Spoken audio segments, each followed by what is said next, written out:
गुरु नानक साहिब जी भाई मर्दाना जी के साथ एक गांव में पहुंचे। उस गांव में एक खत्री रहता था। एक दिन वह गुरु जी के दर्शन करने आया। गुरु जी के दर्शन करने से उसका मन ऐसा खिंच गया कि वह हर रोज सुबह श्रद्धा से हाजिरी लगाने लगा। उसने एक निश्चय बनाया कि जब तक गुरु जी के दर्शन न कर लूं मैं पानी भी नहीं पीऊंगा। उसका एक मित्र था। उसने उससे कई बार पूछा, तू हर रोज कहाँ जाता है, क्या बात है? उसने कहा, भाई एक साधु आया है, मैं उनके दर्शन करने जाता हूँ। उसकी यह बात सुनकर उसके मित्र के मन में भी गुरु जी के दर्शन करने की इच्छा जागी।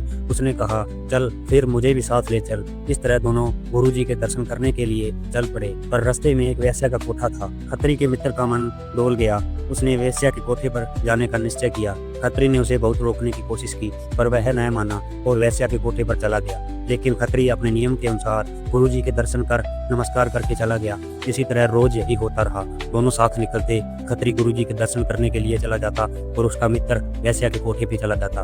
एक दिन मित्र ने कहा, भाई तू साधु की सेवा करने जाता है और मैं बिगड़े रास्ते पर हूँ। आओ आज परीक्षा करें, देखना कि तुझे क्या प्राप्त होता है और मुझे क्या प्राप्त होता है। दोनों ने एक ठिकाना तय किया। जो पहले लौटेगा वह वहां बैठेगा, फिर दोनों इकट्ठे चलेंगे। उस दिन मित्र अपने रास्ते पर गया, पर वहां वेश्या नहीं मिली। वह निराश होकर उस ठिकाने पर लौट आया और बेकार समय काटने के लिए जमीन खोदने लगा। खोदते खोदते अचानक उसे एक मोहर मिली, पर लालच से उसने छुरी निकालकर और खोदना शुरू किया।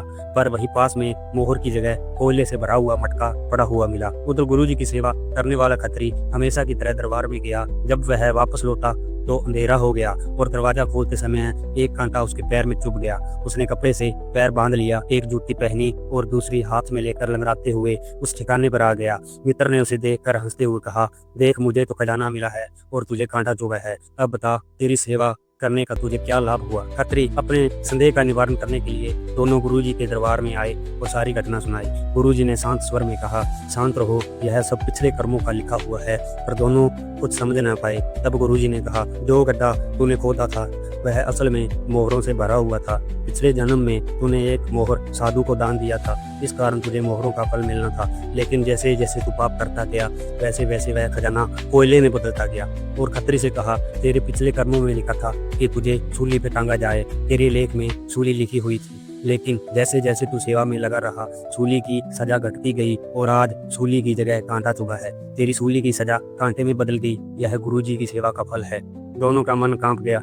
वे गुरुजी के चरणों में गिर पड़े और पक्के शिष्य बन गए। उन्होंने नाम जपना शुरू किया। गुरु की शरण और सच्चे कर्मों से बड़ी सजा भी हल्की हो जाती है। सेवा और सिमरन से दुख को सुख में बदला जा सकता है। अगर यह गुरु की साखी आपको अच्छी लगी तो कृपया लाइक, शेयर और कमेंट जरूर करें और ऐसे ही पावन साखियां सुनने के लिए हमारे चैनल को सब्सक्राइब करना ना भूलें।